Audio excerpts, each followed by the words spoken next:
waktu itu marah, berkelahi dengan kawannya. Kawannya. Dia sampai ngangkat batu nih. Oke. Batu diangkat. Iya. Dalam hati saya, Iya. mati nih anak. Iya. Itu kan.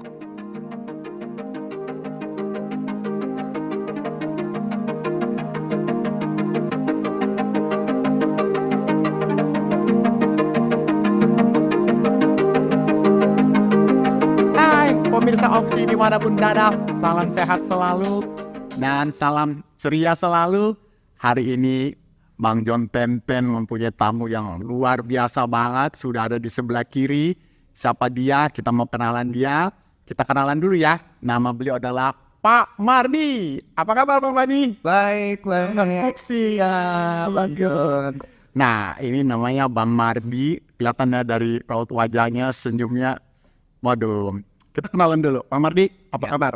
baik, betul. Baik ya. Ya, baik sekali. Iya, nah hari ini kita mau kenalan sama Bapak lebih dekat, biar teman-teman Opsi tahu siapa Bapak dan apa saja yang Bapak kerjakan, Pak kenal tak sayang. Ya, Pak Mardi, Ya. Bapak tuh asli mana ya? saya asli itu orang Jawa. Saya lahir di Solo. Wah, Iya. Solo, oke. Jadi Bapak besar di Solo, kemudian gimana Pak kehidupan Bapak sampai bisa sampai di daerah di sekitar Jakarta ini? Saya itu lahir di Solo. Numpang lahir doang. Numpang aja, Numpang. di rumah sakitnya ya Pak? Setelah itu saya diajak pindah oleh orang tua ke Lampung. Oke. Nah, di Lampung, kemudian saya pindah ke Bandung. Oke. Ya, di Bandung saya kuliahnya di Malang. Wah, Ya, Malang. oke. Nah, Oke. setelah itu ya sama saya melanglang buana ke sana kemari. Ya, jadi itu tadi saya di Solo tuh hanya numpang lahir. Numpang lahir. Itu saya berpindah-pindah tempat untuk proses Proses kehidupan ya. Iya. Sampai hari ini Bapak sudah berapa tahun ini tinggal di Jakarta? Betul. Pak, kita mau tanya nih, Pak Mardi, saya lihat mempunyai passion kepada anak-anak, terutama anak-anak yang mereka bisa dikatakan membutuhkan kasih sayang dari orang tuanya. Boleh Bapak ceritakan mengenai kehidupan Pak Mardi? Boleh. Ya, jadi gini, Bang John. Ya. Saya ini sekarang berada di yang namanya SOS Children Village Indonesia. Ya. Spesifik sekarang ini saya ada di Cibubur. Oke. Gitu, ya. Oke. Awal saya bergabung menjadi pembina itu adalah sosok bapak untuk anak-anak yang tinggal di SOS. Oke. Gitu. Sosok Bapaknya. Sosok bapak. Ya. Nah, saya mulai dari Lembang waktu itu. Lembang, Jawa Barat ya Pak? Jawa Barat. Oke. Ya, saya bekerja beraktivitas bersama anak-anak. Iya. Ya, mulai dari umur yang paling kecil sampai bayi sampai dengan anak-anak yang remaja. Wow. Ya. Nah, ini saya geluti. Kemudian di Lembang kurang lebih saya 7 tahun hari. Kurang lebih ya, 7 tahun. Kurang lebih ada 7 tahun di sana. Sebelumnya saya 2 tahun ada di Semarang. Di Semarang. Kayak Semarang. Oke. Gitu.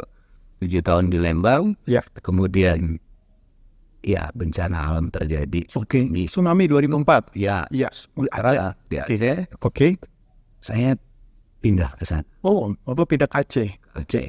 Oke. Ngapain Pak? Aceh, saya di sana kemudian istilahnya kita SOS Children Village itu punya proyek juga di sana untuk bantu korban-korban tsunami waktu itu. Gitu. Iya.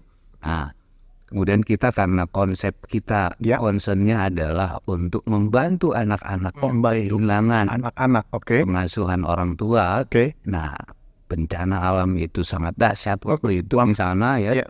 Jadi banyak anak-anak juga yang kehilangan orang tua. Iya. Ya, lalu kemudian kita bikin 3 village di Sumatera. Oke. Satu ada di Banda Aceh, satu ada di Melabu, Aceh Barat. Melabu Itu di Medan. Dan saya stay di Medan. Bapak di Medan. Begitu. Berapa lama Bapak tinggal di Medan? Saya tinggal di Medan 10 tahun.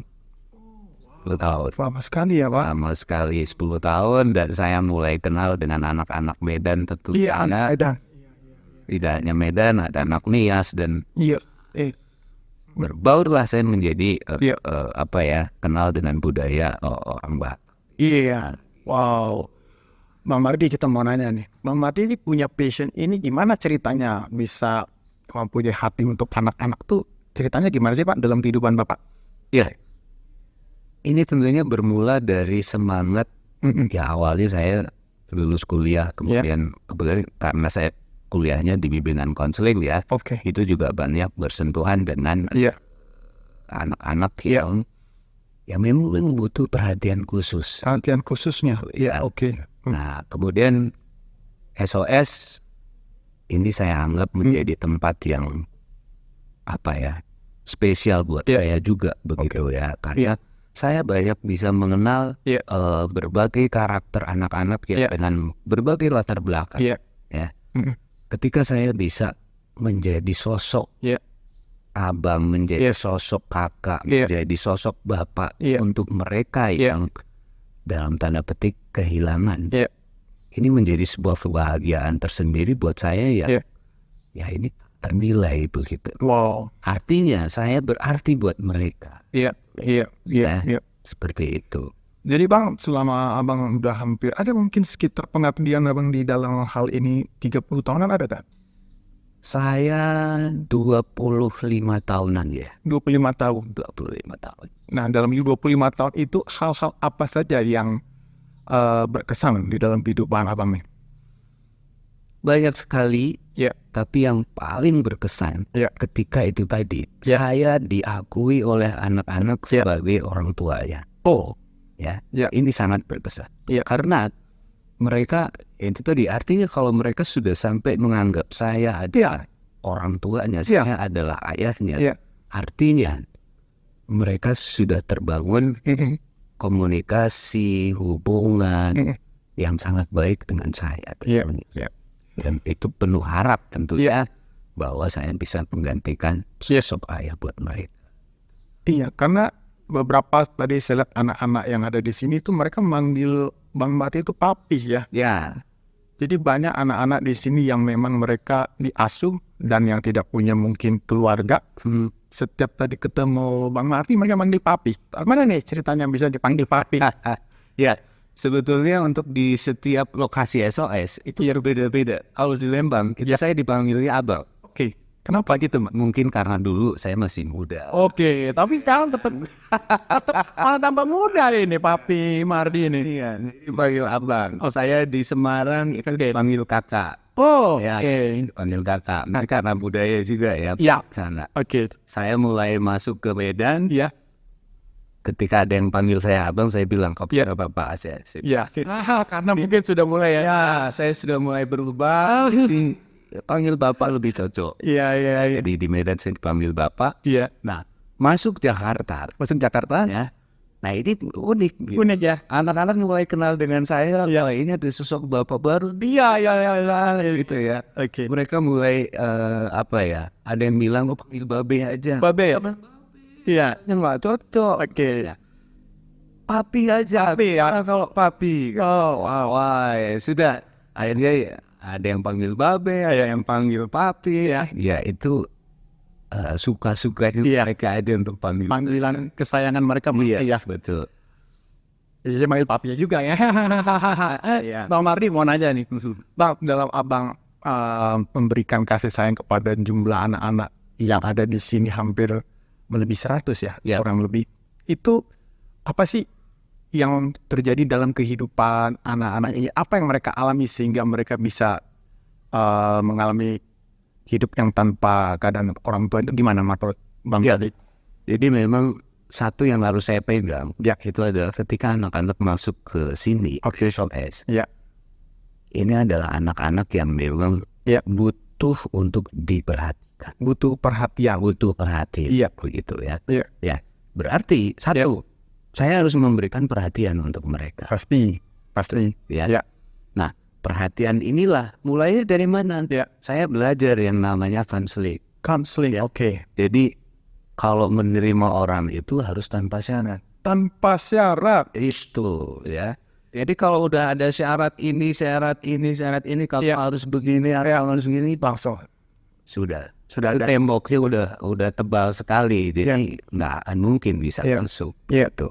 Ini yang saya selalu pakai. Jadi itu adalah menerima tanpa syarat. Begitu. Satupun syarat tidak ada, Pak? Tidak ada satupun syarat, tidak ada. Kondisinya seperti apapun ya. Jadi menjadi seorang konseling harus menerima orang itu tanpa syarat. Oke. Kemudian bagaimana, Pak? Dan itulah yang kemudian saya aplikasikan dalam kehidupan nyata di sini. Oke. Gitu. Oke. Saya tidak harus terpancang pada, ini harus sesi konseling, enggak. Saya orang tua. Ya. Posisi saya adalah sebagai orang tua untuk anak-anak SOS. Ya itu tadi, ini yang saya aplikasikan kemudian. Siapapun yang datang saya terima dengan hangat. Gitu. Dengan penerimaan yang tanpa syarat itu. Wow. Kalau ini sudah bisa dirasakan oleh anak-anak, mereka akan mengalir kok.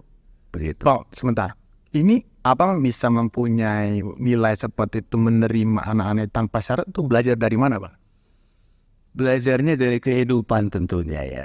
Karena jujur saja, saya pun tidak di setiap tempat bisa diterima oleh orang. Oke. Gitu. Ketika saya mengalami penolakan, ketika saya mau bergaul dengan orang lain, mereka melihat seperti sebelah mata. Betul. Ada syarat-syarat tertentu ya bisa, kamu bisa masuk di grup kami asal begini asal begini. Itu nggak nyaman, nggak enak, sama sekali tidak membuat hati ini nyaman, nggak enak gitu loh, merasa tertolak. Dan saya tidak mau anak yang memang butuh ini lalu merasakan hal yang sama seperti itu. Ini semangatnya. Wah, jadi menerima tanpa syarat. Makanya mereka senang banget panggil Bang Mardi ini Pak. Jadi abang nggak pernah melihat kenakalan mereka, kekurangan mereka, dan segalanya yang negatif dari mereka ya. Betul. Dan saya mau tanya Bang, apakah dengan sikap abang yang seperti ini, ada nggak perubahan yang terjadi di dalam kehidupan anak-anak ini? Pasti ya? Pasti kelihatan. Pasti ya? Pasti kelihatan. Oke, contohnya gimana? Contoh begini, anak sebrutal apapun, dia pernah pengalaman. Anak itu marah, berkelahi dengan kawannya. Sampai ngangkat batu nih. Oke. Batu diangkat. Dalam hati saya, mati nih anak. Kalau angkatnya dua gini berarti batunya gede, Bang. Batu besar. Bukan kursi ya, Bang? Bukan kursi, batu diangkat. Oke. Kepala teman yang lainnya itu udah terancam. Saya lari. Saya tidak marah, saya tidak apa, saya peluk anak yang bawa batu. Wow. Saya peluk. Kenapa abang peluk? Karena saya punya keyakinan dengan sentuhan kasih sayang. Saya peluknya penuh kasih, bukan saya peluk mau marah, mau banting dia. Saya peluk. Lepas itu, lepaskan batunya. Turun dia, nangis. Ini luar biasa gitu. Dengan itu tadi, dengan kasih penerimaan yang benar-benar tulus. Sebrutal apapun dia akan luluh. Dan ini saya banyak pengalaman di sini. Banyak pengalaman pasti. Apalagi 25 tahun pengalaman Bang Mardi, nggak mungkin di dalam acara opsi yang hanya berapa singkat bisa semua diceritakan. Tapi kuncinya adalah tadi menerima mereka dengan kasih. Bang Mardi, kita mau tanya lagi nih Bang. Dalam kehidupan abang nih yang memang pengabdiannya kepada anak-anak seperti ini, apa sih yang membuat Bang Mardi itu bahagia dalam kehidupan abang nih? Satu hal, kalau bahagia itu ketika melihat ada perubahan ke arah yang positif, menjadi lebih baik. Itu abang bahagia? Bahagia melihat ada anak-anak ini yang berubah. Ketika mereka omongannya kasar, sebagainya berubah menjadi lebih santun, kita bisa rasakan, bisa lihat sebuah kebahagiaan. Alhamdulillah. Begitu saya orang Islam, saya harus mengucap alhamdulillah. Ini siapa? Ketika mereka hidupnya tidak teratur dan lain sebagainya, kemudian menjadi bisa sangat teratur, ini juga kebahagiaan. Lebih nanti kan ini yang akan mengantarkan mereka ke proses nanti mereka mandiri. Gitu loh. Mandiri artinya kan mereka harus siap dengan masyarakat luar. Gitu. Betul. Kalau semuanya sudah baik, mereka menjadi yang lebih baik. Masyarakat juga pasti akan menerima dengan baik. Dan ketika masyarakat sudah bisa menerima dengan baik, apalagi sih yang bisa bikin kita bahagia gitu loh. Wow, jadi itu kebahagiaan Bang Mardi melihat anak-anak ini berubah menjadi ke arah yang lebih baik dan berguna bagi masyarakat. Betul. Bang, terakhir nih Bang Mardi. Sebenarnya kalau 25 tahun diceritakan hanya dalam waktu singkat nggak mungkin ya Bang. Tapi kami teman-teman opsi ingin tahu apa ini yang terakhir abang ingin mau sampaikan buat anak-anak yang memang membutuhkan kasih daripada orang tua atau mereka kehilangan. Mungkin ada yang ingin sampaikan? Iya, saya ingin menyampaikan begini. Saya juga punya keluarga ya. Saya punya istri, saya punya 2 anak. Iya. Ya. Mereka juga butuh perhatian dari Pasti. ya. Pasti memang butuh dari perhatian dari kita. Iya. Saya agak sedih ketika baca. Iya. Sedih yang kemudian mendayu-dayu enggak lah. Saya baca sesuatu ternyata Indonesia itu masuk ke 10 besar anak-anak yang kehilangan figur bapak. Begitu ya. Ini dunia ya. Di dunia. Ya. Jadi saya berpesan nih sama yang Pemirsa opsi. ya. Yuk, sekecil apapun kita sebagai orang tua, sebagai ayah memberi perhatian kepada anak-anak yang terdekat dengan kita, anak biologis kita, istri kita, ya, supaya mereka merasa bahwa saya punya figur bapak yang perlu saya contoh. Wah, gitu. Iya. Aduh, Papi Mardi, Bang Mardi, thank you banget ini. Sama-sama Bang Dio. Sebenarnya kita ingin ngobrolnya lebih lama, tapi kita doakan Bang Mardi dengan semua anak asuhnya yang ada di sini, mereka semua bisa mendapatkan kasih dan doa daripada Bang Mardi, Papi Mardi. Amin. Kita akhiri dulu acara ini Bang Mardi. Senang ketemu Bang Mardi. Salam sehat buat teman-teman opsi. Ingat, semuanya kembali ke teman-teman. Pilihlah yang baik, pilihlah yang bermanfaat, dan jadilah berguna bagi orang-orang di sekitar Anda. Apapun itu yang Anda kerjakan. Terima kasih, sampai ketemu lagi di acara opsi selanjutnya. Salam sehat, dan sampai jumpa lagi. Dah. Terima kasih, Pak. Terima kasih.